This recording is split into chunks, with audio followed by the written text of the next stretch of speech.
Endi ikkinchi xatoyini eshit.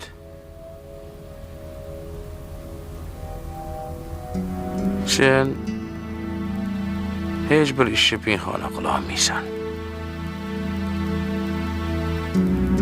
Mana u qiyshuv barmoqlaring qorong'ida ham pand berib qo'yadi.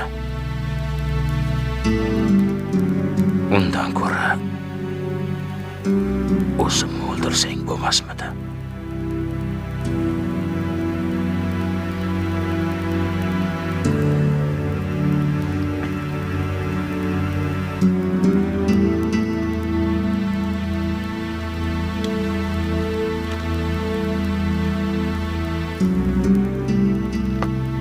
Qarshi qilsa ishini qil.